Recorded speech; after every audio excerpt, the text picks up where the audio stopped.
Omusajja amaze okuŋŋamba toleeta WARAGI wo ku pulogulaamu yange kati ndeke WARAGI. Those things are not simple. Kati hamu yatawanidde bwerero batabaganya. Hamu yekikoze for public relations kubanga hamu yaŋŋambye nti taata nze yabuuza mutowe omuyita Yasini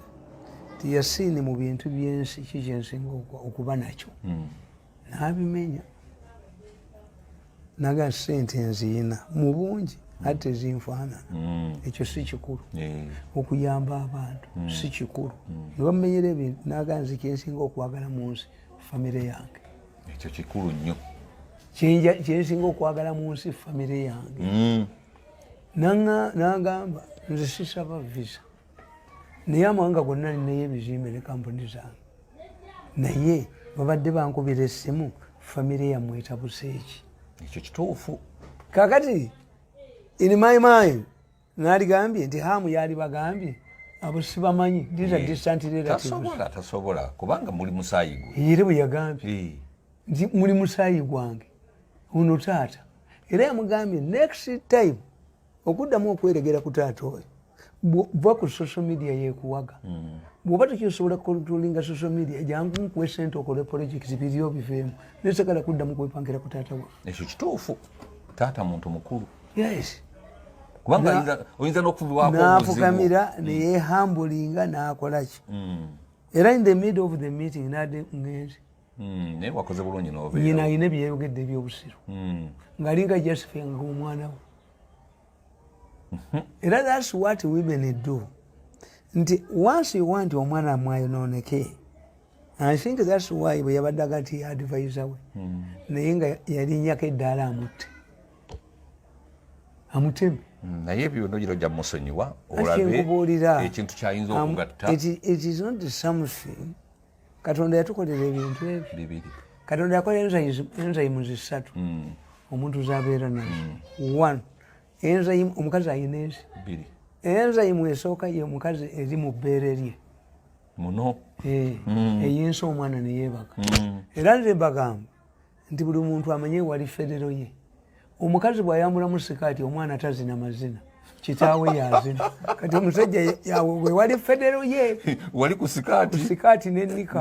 ye yasanyuka kibebi kyo tekisanyuka kakale ate n'omusajja naye bw'alaba nga omukazi ajjemu akaleega ayonsa omwana ayinza n'okwesonza n'atunula eri eyo federo ya mwana eyo federo nkubuulira nabagambye fe mu baganda tetuyina rituals z'okola kuddingana na kitaawe ekitegeeza tebakirowoozaako omwana akubye kitaawe tewali ritual gye tukola abaganda okuddingana ate eriwo kitegeeza that one was never thought of. There is a sensible person who can beat up his father. Nze mbadde ndowooza nti nno omwana bw'omusonyiwa najja n'akwenenyeza wakiri ayinza okukugatta oba embuzi emizimu gye wakoowodde exactly is not a question mbu kwekwata no emizimu gye wakola gomanyi nti oyinza okulya n'omwana oyo n'afa kituufu kubanga wakoowola emizimu onyiiga n'omukabira amazima namugaa nti emmotoka eyo yekutte wateeka okubeerawo nabayita bakomewo wateeka okubeerawo omusaayi oguyiika ogw'ekisolo nkubuulira these boys think that things are easy ekyokubiri abaganda mbawulya bagamba okukwata nnyoko okwata nazaalawo ebibi tebyenkanankana okukwata maama wakuzaala wakiri nazaalawo anti mu buganda omukazi gwokwata n'atakuba nduulu nazaalawo asirika busisi era kyovula nti banazaala baffe tebabeera waka batutya tuyinza bavumbagira